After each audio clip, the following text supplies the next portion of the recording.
耿耿，银汉迢迢。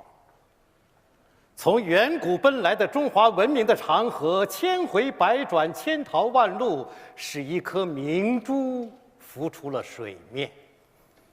它的异彩流光穿越时空，照亮了中国文学的长廊。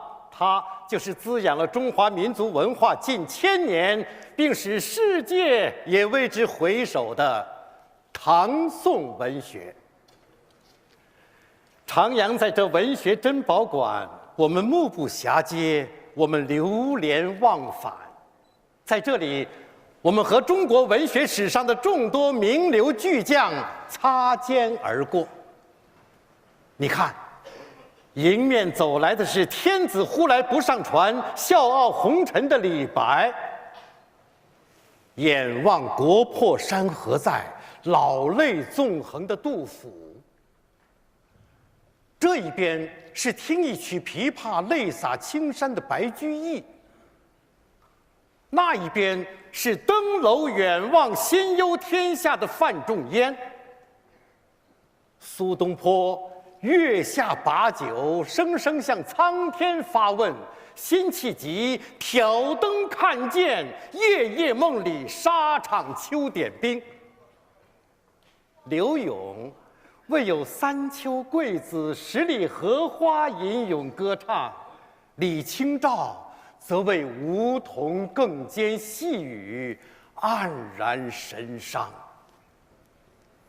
唐宋诗词歌赋是一座巍巍丰碑，它记述了中华文明的历史遗产；唐宋文学又是一顶灿灿王冠，它缀满了浓缩中国文学智慧的奇珍异宝。在这里，你可以找到大江东去的豪放，也可找到人比黄花瘦的婉约，可以听到磨损胸中万古刀的愤懑呐喊，也可听到杨柳岸晓风残月的浅吟低唱。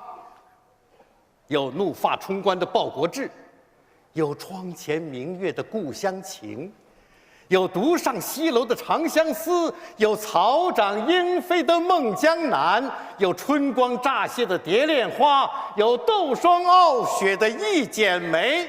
捧出这部宝典，我们感觉到它的分量。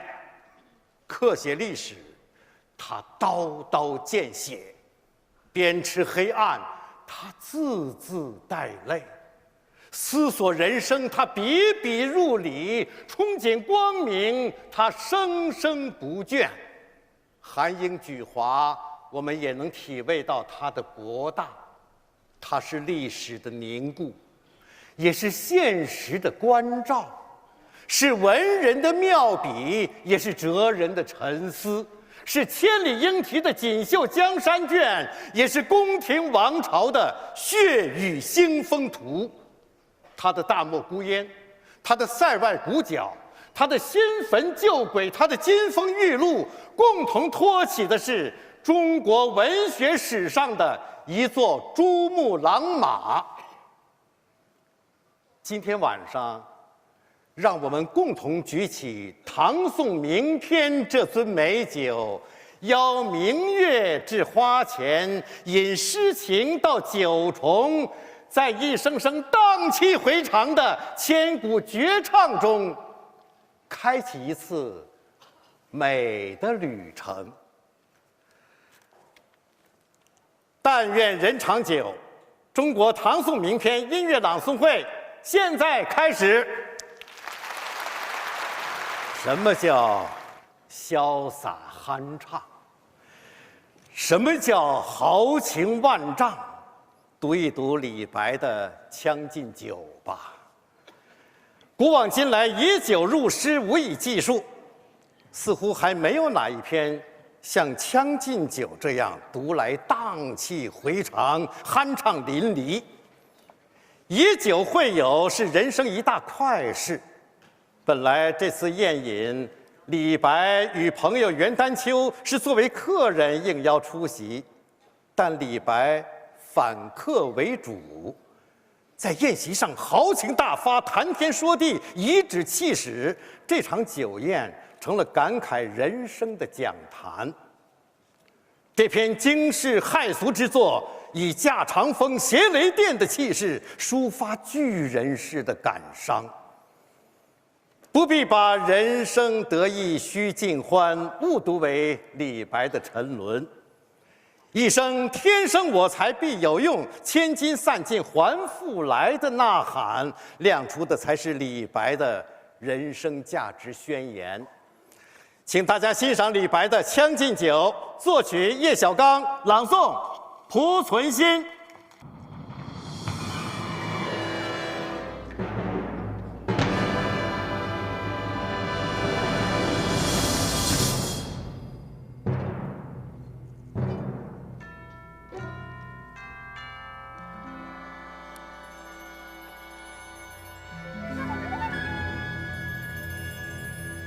君不见，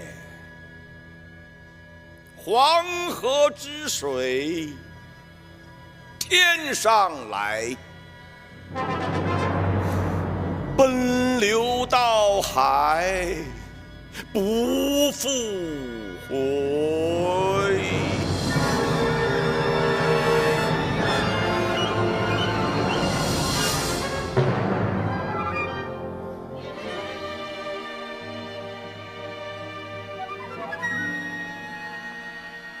君不见，高堂明镜悲白发，朝如青丝暮成雪。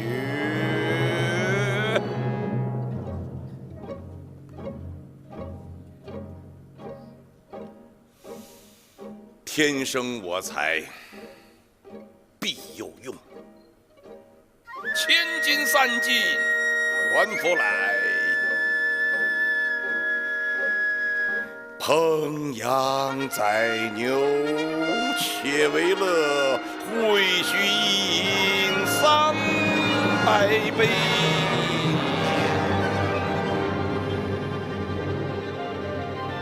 人生得意须尽欢，莫使金樽空对月。天生我材必有用，千金散尽还复来。烹羊宰牛且为乐，会须一饮300杯。岑夫子，但求生，将进酒，杯莫停。与君歌一曲，请君为我亲耳听。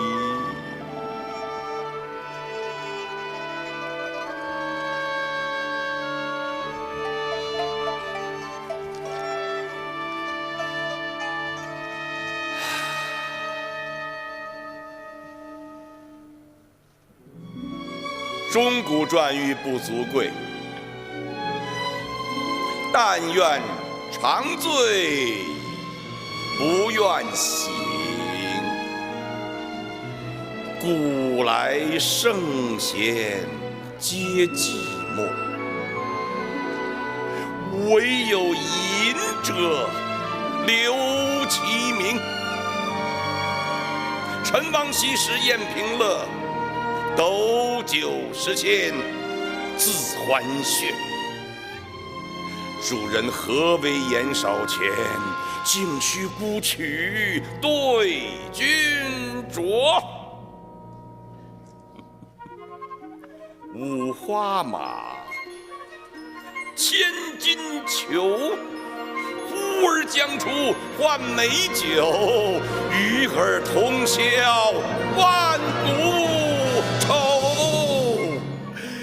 五花马，千金裘，呼儿将出换美酒，与尔同销万古愁。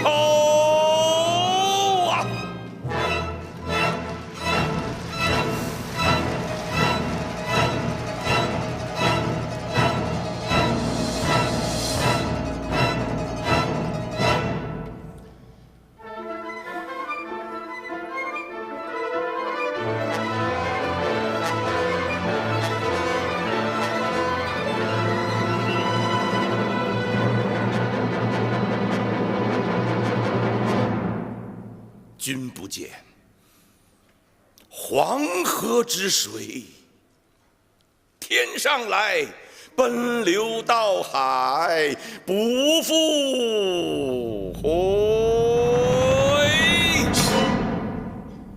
身居陋室，心忧天下。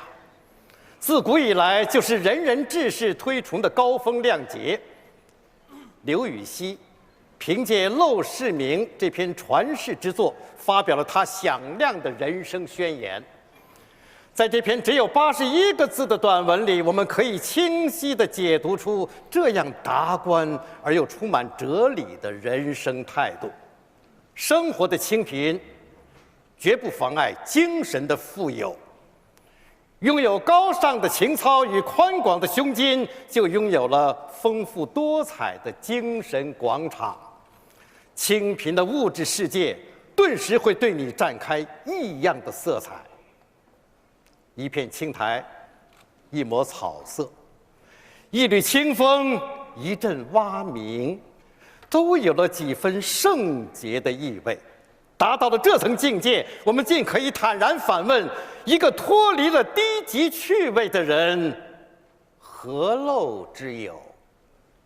请大家欣赏刘禹锡的《陋室铭》，作曲陈小勇，朗诵枭雄。山不在高，有仙则名。水不在深，有龙则灵。斯是陋室，惟吾德馨。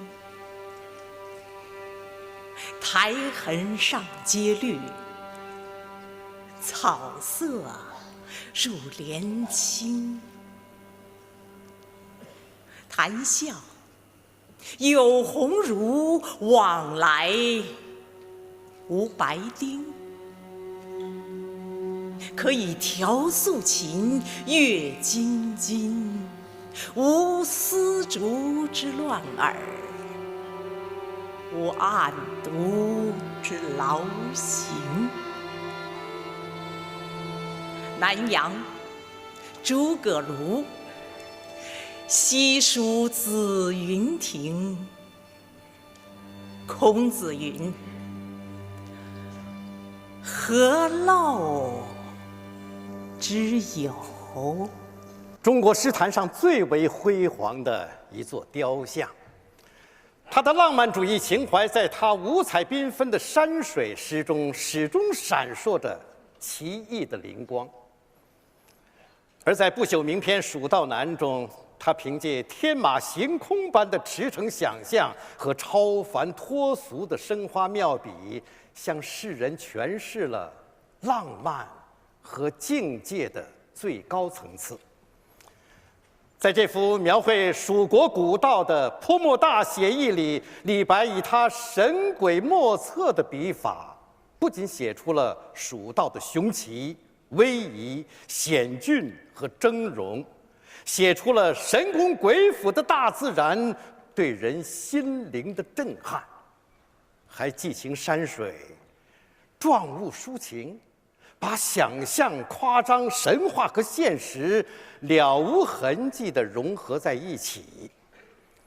现在，我们就来听一听1000年前的古人面对大自然发出的咏叹。朗诵：乔真。噫吁乎！噫吁乎！危乎！高惨！蜀道之难，难于上青天。蚕丛及鱼凫，开国何茫然！而来48000岁，不与秦塞通人烟。西当太白有鸟道，可以横绝峨眉巅，地崩山摧，壮士死，然后天梯石栈相勾连。上有六龙回日之高标，下有冲波逆折之回川。黄鹤之飞尚不得过，猿猱欲度愁攀援。青泥何盘盘，百步九折萦岩峦。门深丽景仰斜溪，一首浮莺作长叹。问君西游何时还？畏途谗言不可攀。但见悲鸟号古木，雄飞雌从绕林间。又闻子规啼夜月，愁空山。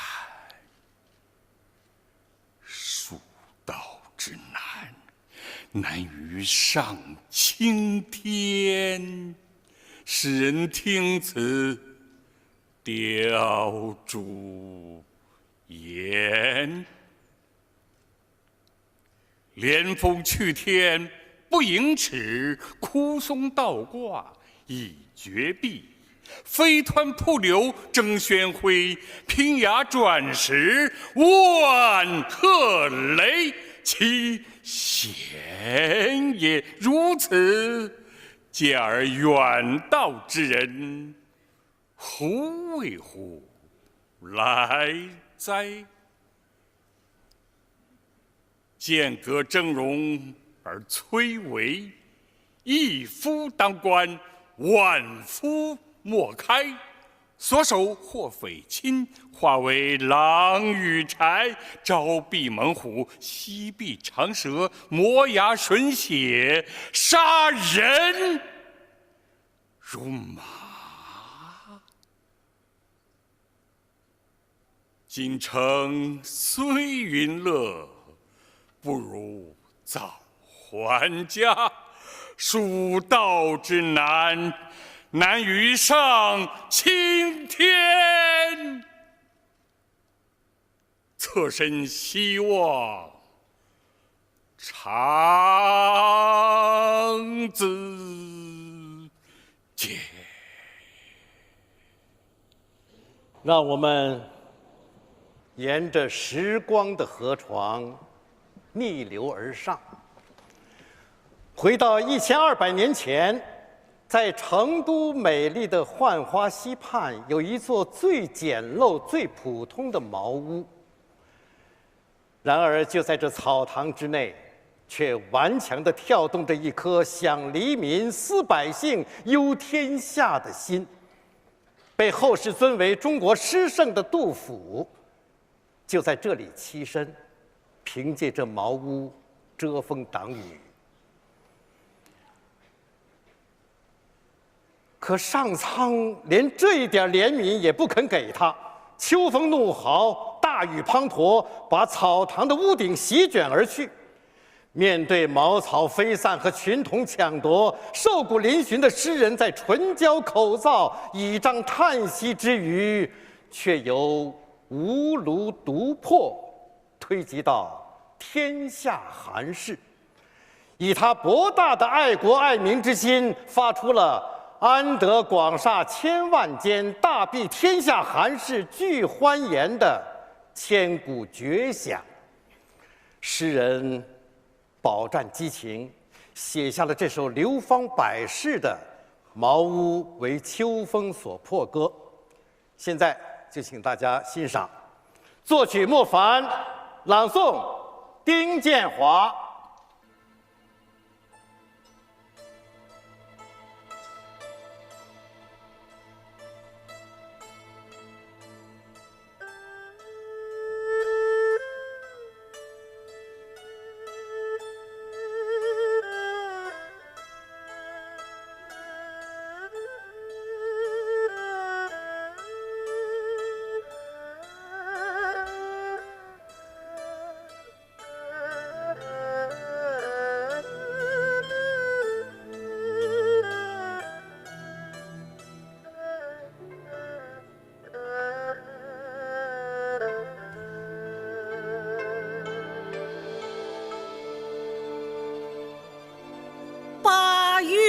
秋高风怒号，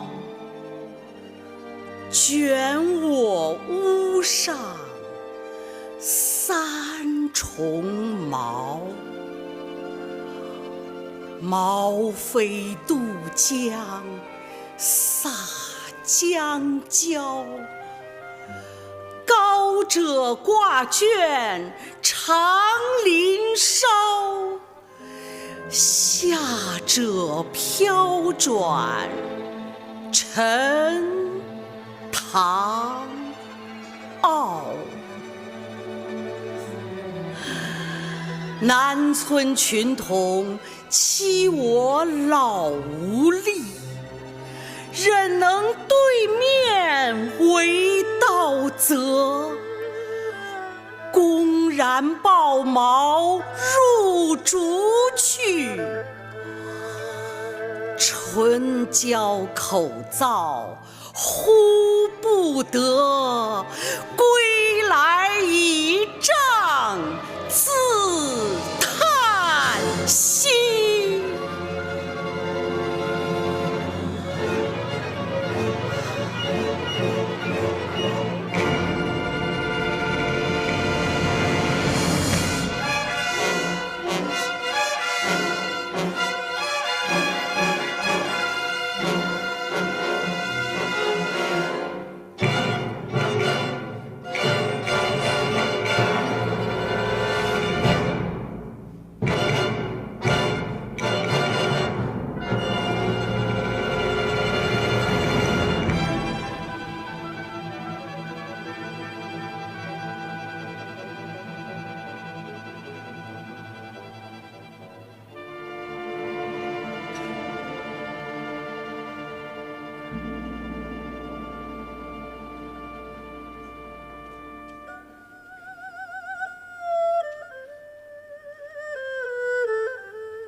鹅颈风定云墨色，秋天漠漠向昏鹤。不亲多年冷似铁，娇儿恶卧踏里裂。床头屋漏无干处，鱼脚如麻未断绝。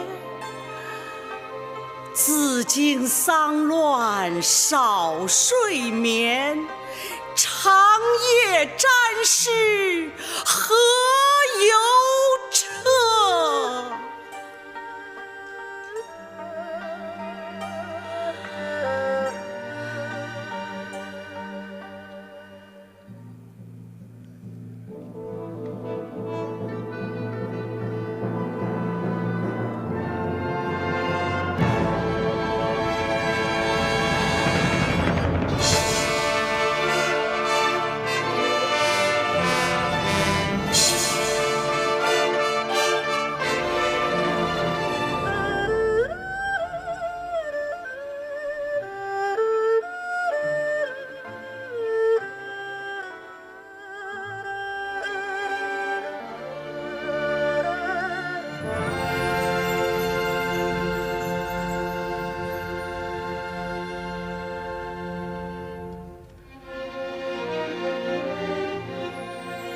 安得广厦千万间，大庇天下寒士俱欢颜。风雨不动，安如山。